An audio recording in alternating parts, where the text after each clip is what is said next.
My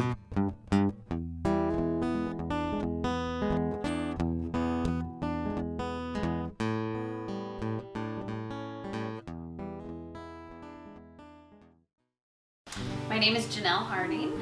And I'm Matt Harding. We are the parents of Hayden Harding. Hayden was born in June 2005, and full-term baby was our first child, and everything went as planned until after delivery we started to notice some things concerning with Hayden's health. He became a failure to thrive. He didn't eat well early on, so yeah, the failure to thrive piece started, and then just from that point on, it seemed like everything was a battle. He consistently wasn't making gains and wasn't growing like he's supposed to, wasn't doing the things he was supposed to be doing. Wasn't meeting milestones. Raising Hayden was a challenge. We were by ourselves. Our families both lived 3 hours away, both sets of parents, and we have incredibly supportive parents.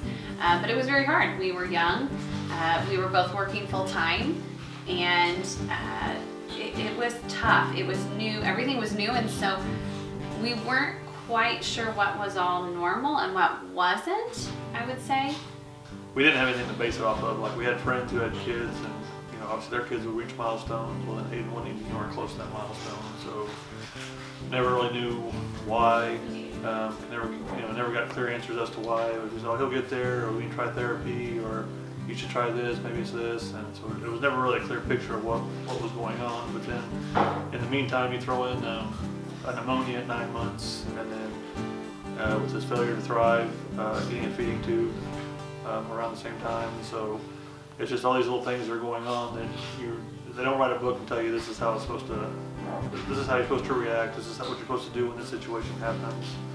This is how you're supposed to handle being in the hospital for a week with your child.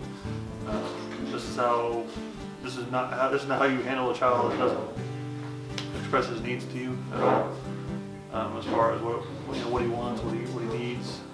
So it's just all that kind of wrapped into one. And again, both trying to work and both educators, so we're around kids all day, and it was just confusing. It was hard. It was tough. Definitely couldn't have done it without her. But it was tough. I think for us at the feeding tube stage, which was 9 months old, I really got hope that things would turn around. He'd gain weight. That's all he needed was some nutrients. We fought insurance like crazy. I was writing appeals all the time. I was learning so much about the insurance process. We were battling to fight for Hayden's basic needs, and I think that was another learning experience for us. It was incredibly tough and frustrating at times.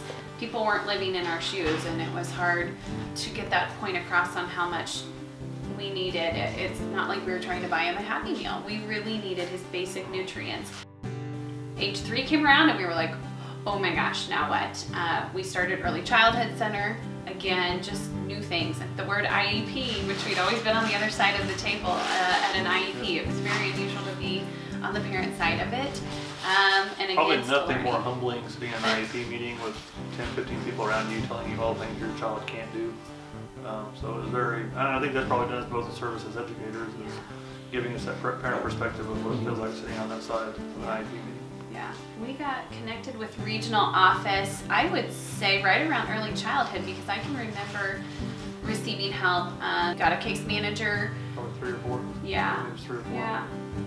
Before we started receiving case management. And then when we graduated from the regional center, we got picked up by Connections Case Management out of Joplin. Yeah, and I think case management was helpful in getting us additional resources, respite, and services that could come in our home, services for ABA therapy. I believe we started with what is now called Easter Seals. For 10 years was respite. It was tough. I mean, we felt very alone. I didn't know any other parents going through the same things. They couldn't relate. And even our friendships changed. Yeah, I mean, even we had friends. Oh, well, okay, well, it's not that easy. We can't just drop off at your house because what we say is your house isn't Hayden-proof. He's going to pull things down. He's going to throw things around. He's going to. He can't move. He can't maneuver up and down stairs. I mean, so there's so many pieces that you can't just drop him off with anybody.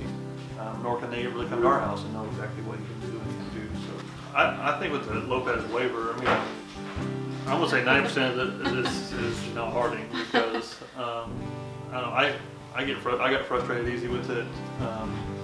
It was one of those things where we both believe in working hard and taking care of our families. So anytime we would try to get help, it was always you make too much money, or she had to quit her job, I had to quit coaching, and maybe my teacher salary, without the stipends I give, you might qualify for something, but not very much. So that's the piece that was always frustrating for us. Like, we try to tell our kids, work hard, good things will happen, and always provide for your family, but yet, we're going to these places trying to get help for us, and they're saying, well, you make too much money, you're not going to qualify for this. I can remember sitting in meeting after meeting, appeal after appeal, and saying, okay, but are you taking into account, yes, I may make this, but are you taking into account this, this, and this that we spend out of pocket fighting with our own insurance through our school districts? Feeding tube supplies, nutrition, all these things that just go with having a child with special needs. And so it was through the regional center that somebody mentioned the Sarah Lopez waiver, and I remember a friend telling us, oh, it's hard to get, you'll be on a waiting list forever, and so the Lopez waiver opened so many doors for us. First of all, just a sigh of relief financially, to know that help with diapers, potty training's been an issue, and so that we've got diapers, we've got, the biggest thing for us was respite, that we could get some care that comes into our home, that some ABA therapy and open doors for autism therapy, doctor's appointment. Can you relate to the family that you just met? The MOCDD waiver, or the Lopez waiver, exists to assist families when their income or resources exceed the limits set by the Missouri Health Net system. Maybe you've applied for Medicaid and been denied because your resources are just too high. Maybe you've applied and been approved, but the monthly spend down that you've been assessed is too high for you to afford. Information specialists are available Monday through Friday from 8 a.m. to 5 p.m. to assist those families who do not participate in the Missouri Health Net system and are currently enrolled in DMH services. You can reach us by either leaving us a voicemail on our toll-free line at 1-800-241-2741, or you can send us an email at information.specialist@dmh.mo.gov.